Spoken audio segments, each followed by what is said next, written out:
네, 삼성전자 주가가 최근 야금야금 오르고 있었지만 고대역폭 메모리 HBM 기술력이나 저조한 영업 실적만 보면 최대 위기라고 할 수 있습니다.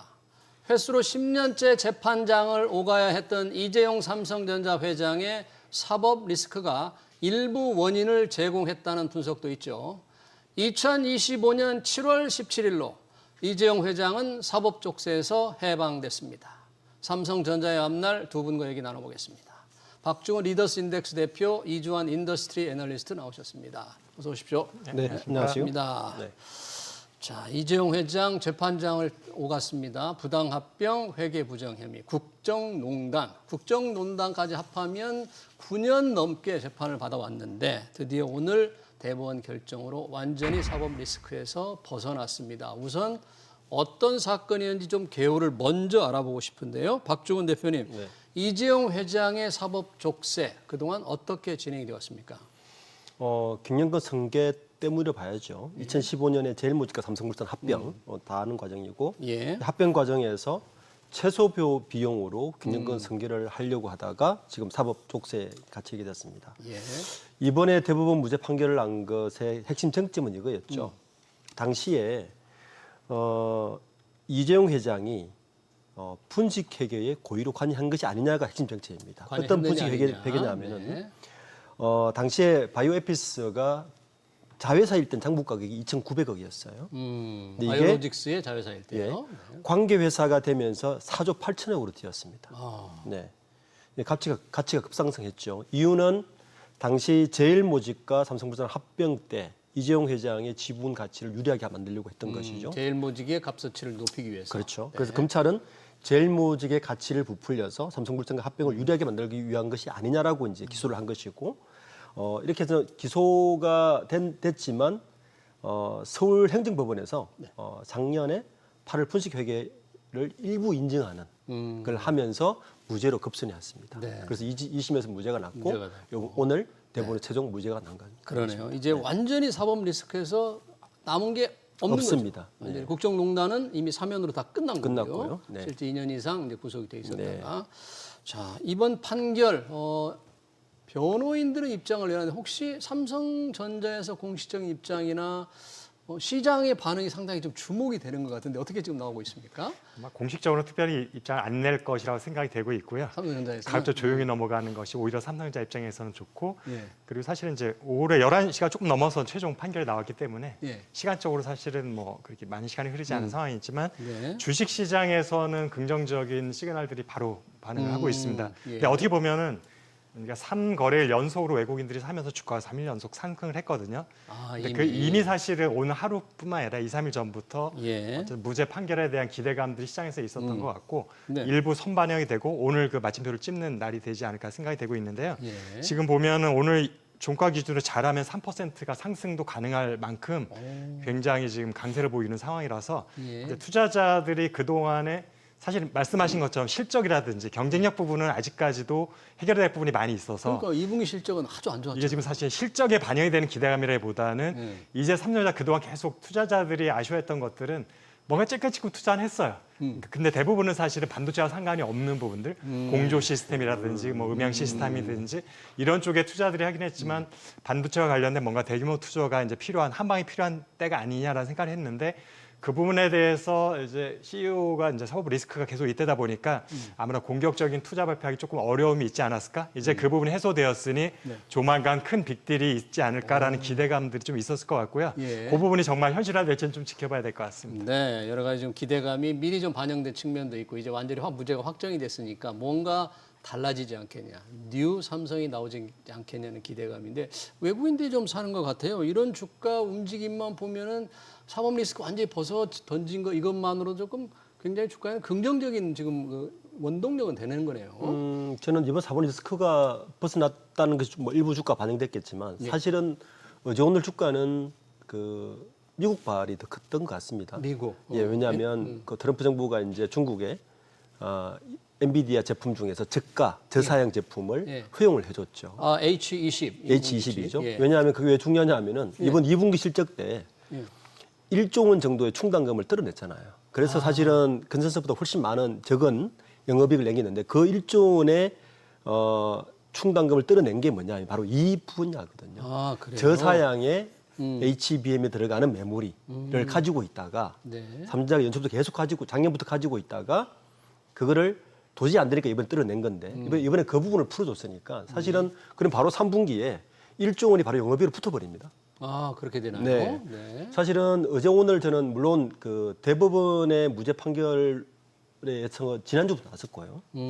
그 부분이 오히려 더 반영돼서 오늘 3%가 오르는 것 같고 아, 그 부분을 뺀다면 사실은 이제 그 실제 이재용 회장의 사법 리스크에 대해서 완전히 자유에 대한 거는 실질적으로 보면 2심 무죄 때부터 이미 정상적인 경영 활동을 해왔습니다. 지난 2월이었나요? 네, 2심 그렇죠. 무죄가. 네. 아, 그래서 이번 사법 리스크에 벗어나는 것이 주가에 반영하는 건 어느 정도 한계가 있다. 저는 그렇게 보고 있습니다. 그러니까 미국 엔비디아의 저사양 인공지능 칩 H20의 중국 수출 허용에 어떤 반사 효과가 주식시장에 작용한다. 삼성전자 이재용 회장의 무죄로 여튼 주가가 오르고 있는데 삼성전자보다 훨씬 빨리 올랐던 SK하이닉스 주가가 오늘 큰 폭으로 떨어졌는데 무슨 일이 있습니까? SK하이닉스는 지금? 그러니까 어제와 오늘 새벽 사이에 이제 해외에서도 이제 사실 골드만삭스였었나요? 약간 하이닉스에 대해서 이제 매수해서 중립 의견으로 이제 의견 조정이 있었고 골드만삭스. 국내 증권사에서도 이제 수익성이라든지 매출 증가세들이 조금 약화될 것이다 내년에 이런 전망들이 나오다 보니까 일단 SK 하이닉스 입장에서는 사실 HBM이 그 실적에 미치는 영향이 압도적이라고 볼 수 있거든요. 예. 그래서 지금 2분기 실적도 이미 확정치는 나오지 않았지만 1분기보다 훨씬 더 영업이익이 증가하고 영업이익률이 높아질 것이라고 지금 시장에서 보고 있는 상황에서 영업이익 기대치도 높은데 이게 이제 내년이 되면은 이 기대를 충족하기 어렵겠다라는 뉘앙스의 리포트들이 연속으로 나왔던 거죠. 해외와 국내에서. 예. 그러다 보니까 투자자들의 마음속에서는 약간 이런 부분들이 부정적인 시그널을 받아들였던 것 같고 그럼에도 불구하고 지금 엔비디아는 지금 아직까지도 사상 최고치를 계속 경신하고 있는 상황이잖아요. 엔비디아 170달러를 넘어섰고 시총도 4조 달러 넘어서서 예. 이전에는 시가총액 그 나스닥 1, 2, 3위가 좀 적은 격차를 유지하고 있었는데 지금 아예 압도적인 격차로 지금 벌어진 상황이어서 네. 이제 그러면 사실은 작년 같으면은 엔비디아가 오르면 SK 하이닉스 한미반도체까지 주요 공급망 주가들이 다 같은 방향성을 가졌었는데 그랬죠. 지금 거기서 이제는 서로 다른 방향성을 보여주고 있다는 것이 좀 이채로운 부분인 것 같고 그래서 일부는 예. 그동안 이제 삼성전자가 외면돼 있었고 SK 하이닉스로 몰렸던 외국인 투자 자금들이 삼성전자 일부가 좀 스위치가 됐잖아요. 최근에 들어서. 예. 그러니까 연속으로 한번 3거래일이지만 사실은 조금 중간에 브레이크를 빼면 한 5, 6일 이상을 계속 순매수를 했던 거기 때문에 그 기간 동안 하이닉스에서 이제 삼성전자 일부 포트폴리오 조정이 좀 발생했다고 볼 수도 있어서 예. 그럼에도 불구하고 지금 9% 갖고 낙폭은 제가 볼 때 조금 과도하다라고 생각을 하고 있습니다. 예, 이 골드만삭스 리포트 영향이 어느 정도인지 모르겠는데 이 작년이었나요? 골드만삭스 리포트 한번 그때 뭐 반도체 겨울인가 그러면서 그때도 SK 하이닉스가 굉장히 큰 충격을 받았잖아요. 네. 또 이렇게 맞는 겁니까? SK 하이닉스에서 HBM이 차지하는 영업이익의 비중이 어느 정도냐면요. 예. 이제 광노정 사장의 이야기는 이렇거든요. 지난번 5월달에 IR 자료를 보면 예. 뭐라 그랬냐면은 그 이전에 작년까지 HBM이 차지하는 영업이익 비중은 30% 정도가 예상했는데 예. 지금 메모리에서 50% 이상이 HBM에서 나온다고 이야기를 해요. 그런데 지금 6세대가 지금 양산에 빨리 좀 들어가려고 테스트를 했는데 6세대의 수율이 50% 남짓 이렇게 좀 얘기를 합니다. 6세대. 네. 네. 그러니까 그런 부담감들이 아마 지금은 실적이 좋지만 아까 말씀하신 것 같이 하반기 내년에 대한 내년에는? 실적에 대한 부담감이 지금 주가로 좀 조금 반영되고 있지 않나. 어, 그렇게 하더라도 현재 한 9% 정도로 좀 많이 떨어진 것 같습니다. 그러니까요.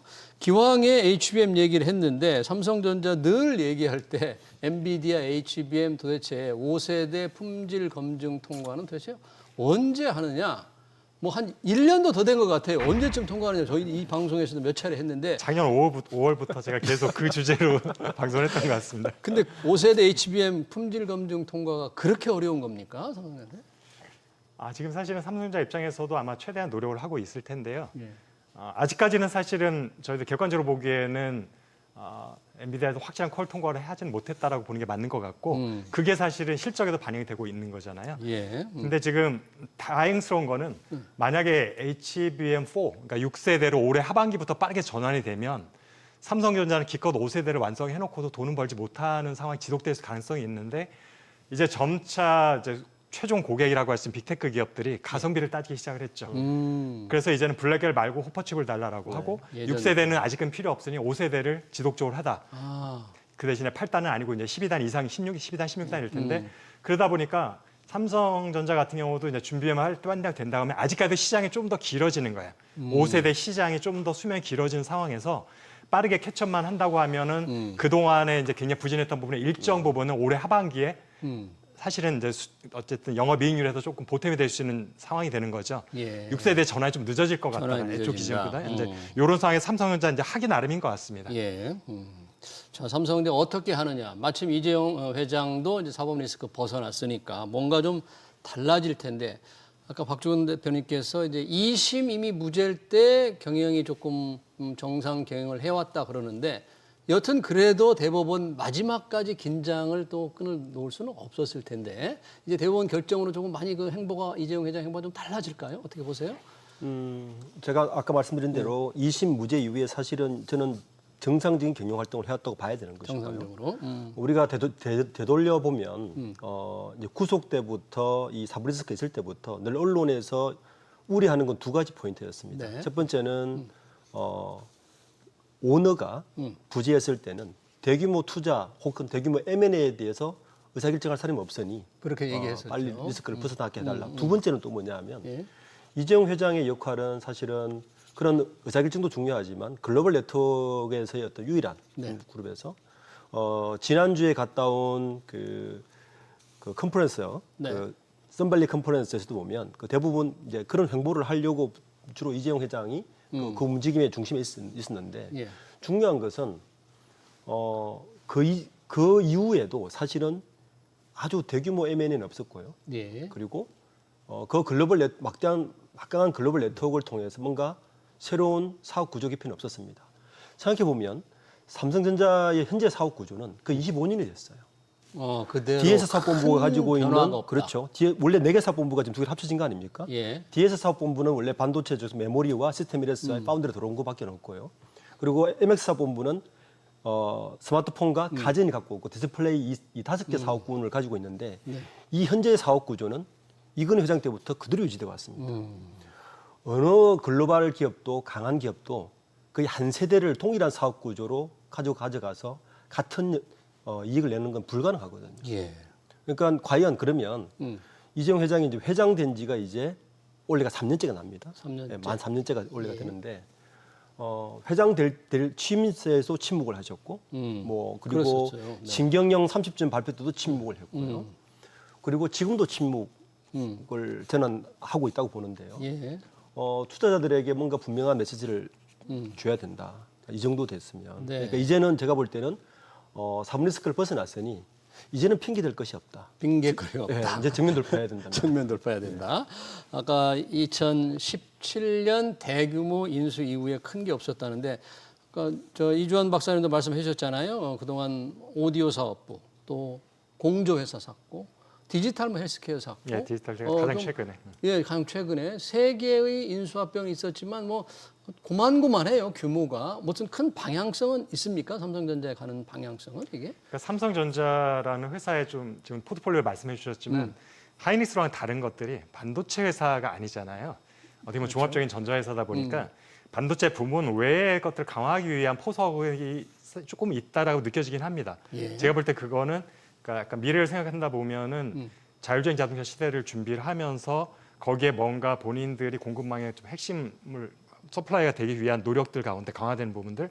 예를 들어서 지금 자율주행차가 되면 가장 큰 핵심이 운전자가 굉장히 자유도가 높아진다는 거죠. 예. 그렇기 때문에 거기서 갈 수 있는 것들이 많은 엔터테인먼트나 작업이나 회의 같은 것들이 가능해지니까 하만은 사실은 자동차용 오디오 쪽에서 가장 실력을 인정받는 회사였기 때문에 자율주행차에서 이미 디스플레이는 삼성전자가 이미 하고 있던 분야였었고 그렇죠. 그것과 오디오와 그다음에 반도체도 일부는 삼성전자가 또 납품할 수 있는 영역들이 있다 보니까 요 세 개를 아우르게 되면 자율주행차에서 핵심 부분들의 배터리를 사실 SK는 삼성에서 하고 있고 그래서 이런 부분들이 자율주행차와 전기자동차를 염두에 둔 포석이라 볼 수 있는데 그런데 이제 공조 같은 경우는 어떻게 보면 이미 에어컨을 하고 있었기 때문에 그것에 그러니까 B2C였던 걸 B2B로 확장하기 위한 노력이라 할 수 있고 독일 플랫. 근데 보통 그게 이제 우리가 어떤 뭐 AI 데이터 센터 연결지어서 반도체하고 연관이 된다고 생각하시는 분들도 있지만 사실 그거라기보다는 기존의 그냥 가전사업부에서 공조사업부의 좀 확장 버전이라 보시면 돼서 예. B2B 쪽에 좀 영향을 넓히겠다라는 거. 왜냐하면 그 시장이 앞으로 커질 것이라는 전망치들은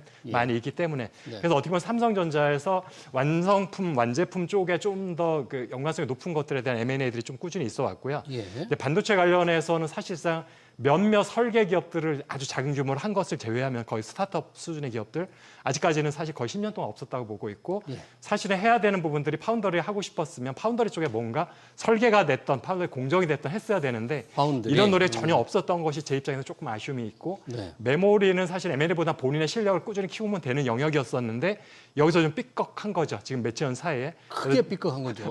인공지능의 큰 파도에 올라타지 못해서 SK하이닉스의 덜미를 잡힌 거잖아요. 지금 사실 어떻게 보면은 반도체에 연구한데 한국과 미국의 대부분 기업들이 역대급 최고의 실적들을 하고 있을 때 반대 방향으로 갔었던 영역이니까 사실 이런 부분들 사실 본인이 해결될 부분이기도 하고요.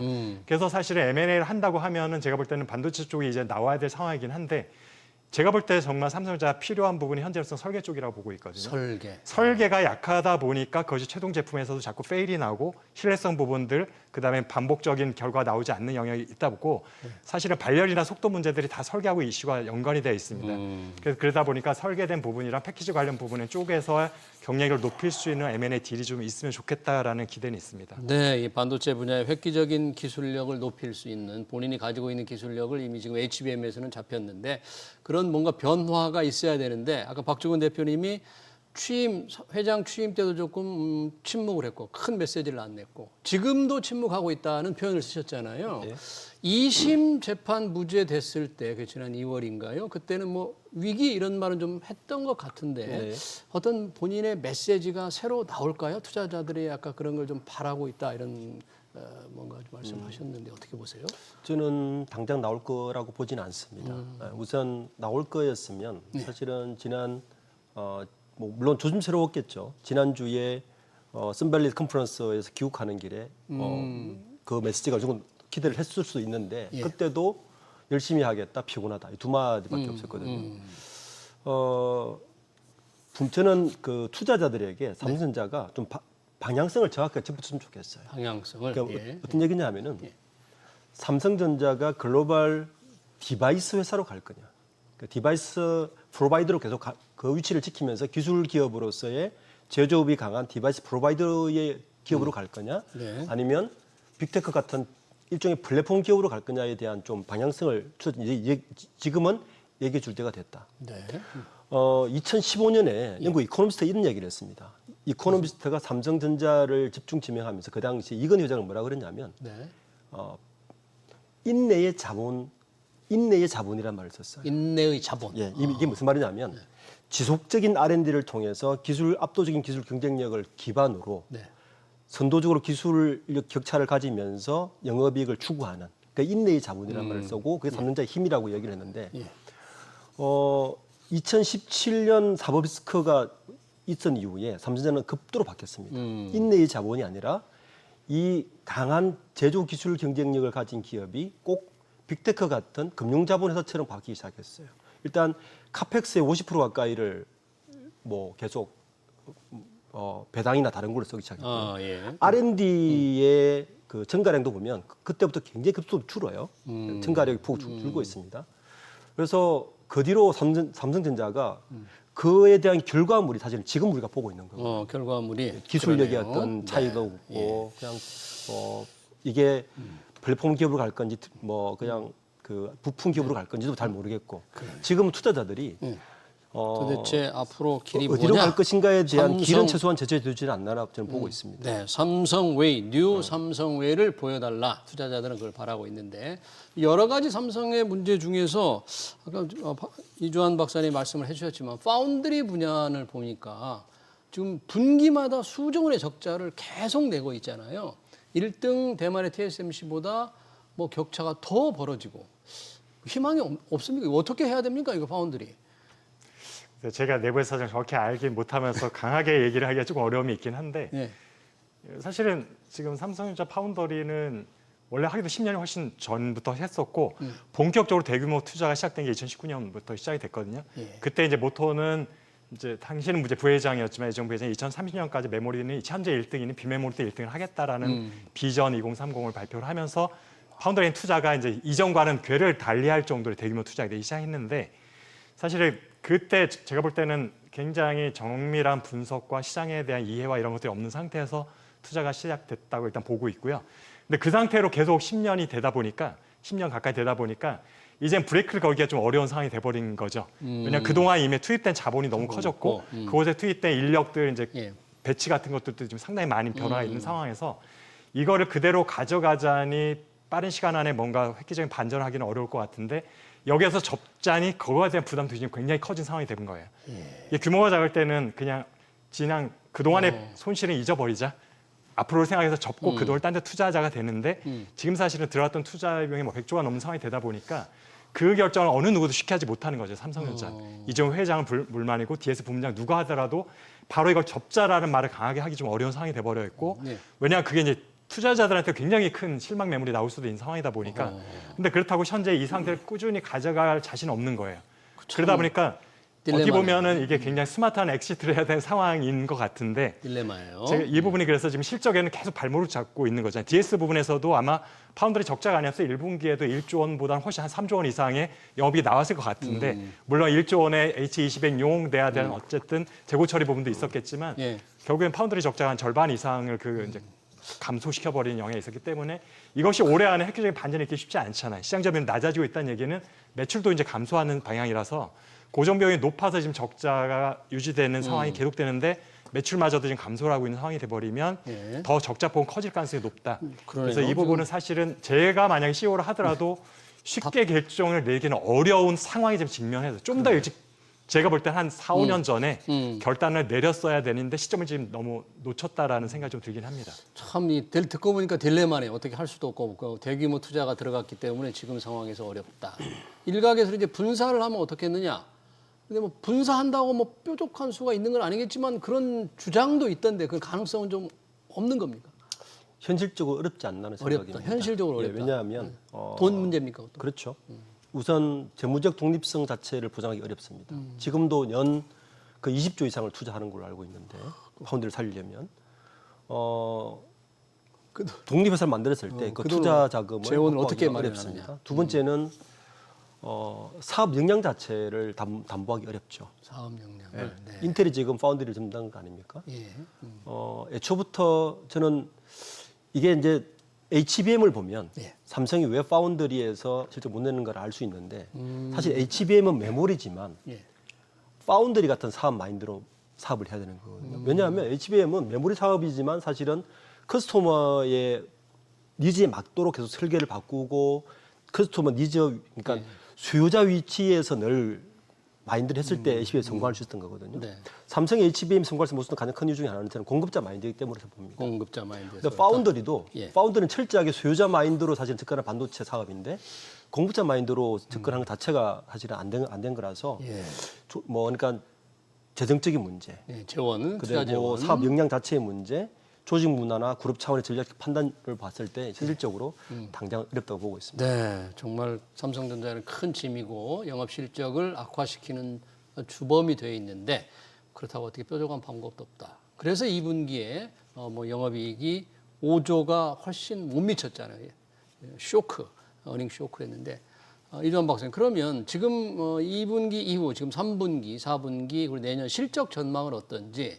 근데 주가는 이미 조금씩 오르고 있잖아요. 오늘 이 무죄 판결 이외에도 다른 요인은 오르고 있는데 주가 전망은 어떤지 어떻게 보세요? 실적과 주가는? 주가 부분은 사실은 조금 이제 판단하기 어려운 부분이 좀 더 있긴 한데 네. 지금 결국엔 삼성전자, SK하이닉스와 이제 탈동조화가 꽤 오래전 1년 가까이 되어 왔는데 이 부분이 계속 서로 완전 독립적으로 갈 거냐 아니면 이제는 IT 반도체 계열 묶여서 이제 동조화돼서 갈 거냐라는 부분이 지금 하반기 어떻게 갈지가 불확실성이 좀 있는 상황이고 예. 그 부분엔 결국엔 외국인들이 이제 투자자들의 어떤 전략이 어떤 변화가 있을 것이냐라는 부분. 사실은 제가 연초와 작년 말 같은 경우에는 원달러 환율이 이제 하방 쪽으로 확실히 방향이 틀어져야 투자 자금이 좀 더 유입될 수 있다라는 것에 이제 조심스러웠는데 이제는 환율이 좀 어느 정도 안정이 됐다. 1,300원대 50원에서 그 조금 상향 왔다 갔다 하는 상황에서 이제 다시 1,400 위로 가지 않을 거다라는 이제 확신은 들고 있는 것 같고요. 그런 면에서 투자자들의 이제 투자 마인드는 조금 더 좋아졌는 상황인 거죠. 외국인 투자자들 입장에서. 예. 그런데 지금 삼성전자, SK 하이닉스의 실적만 놓고 보면은 반도체라는 두 개의 섹터를 놓고 봤을 때는 양극화는 계속될 수밖에 없다. 올 연말까지 실적에 있어서는 HBM 위주의 좋은 실적. 아직까지도 지금 하이닉스도 지금 영업이익률이 만약에 2분기에 50%가 넘을 수도 있다고 저는 보고 있는데 그때 그래요? 제가 볼 때 HBM과 BHBM을 구분하면 BHBM은 기껏해야 20% 수준, 그다음에 HBM은 65에서 70% 영업이익률이라 예상이 되고 있어요. 그러니까 결국 하이닉스도 HBM 떼어내면은 그렇게 어마어마한 실력이 나오기는 어려운 상황이에요. 왜냐하면 다른 수요들은 그렇게 썩 좋지 않은 상황이거든요. 근데 삼성전자는 그쪽이 지금 떼어져 있는 상황이죠. 플러스 요인이 없는 상태여서. 근데 올 하반기도 뭐 HBM 지금 HBM 5세대가 엔비디아 납품될지 여지를 모르겠지만 하더라도 지금 마진율은 삼성전자가 훨씬 낮을 것이다. SK 하이닉스보다는. 그래서 지금 H22 공급이 재개된다 하더라도 그쪽의 수익 기여가 크진 않을 거라 봅니다. 마진이 높지 않을 것이다.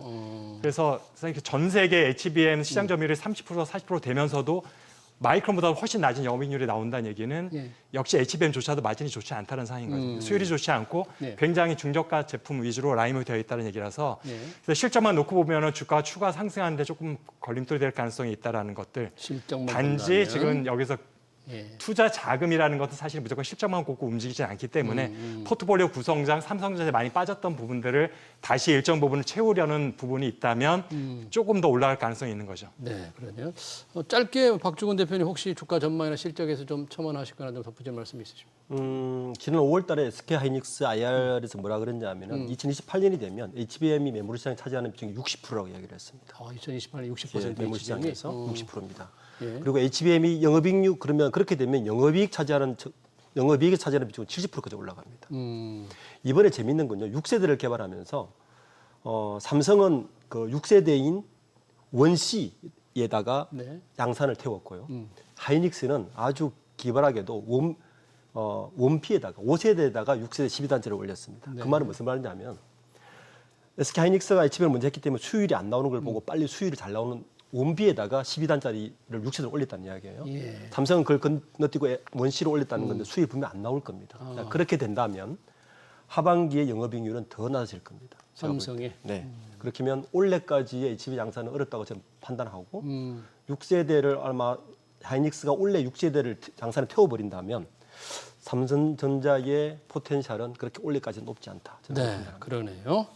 이재용 삼성전자 회장의 사법 리스크 족쇄에서 벗어난 문제, 그리고 두 회사 SK 하이닉스까지 투자 전략까지 잘 들었습니다. 지금까지 박주근 리더스 인덱스 대표, 이조한 인더스트리 애널리스트였습니다. 고맙습니다. 네, 감사합니다.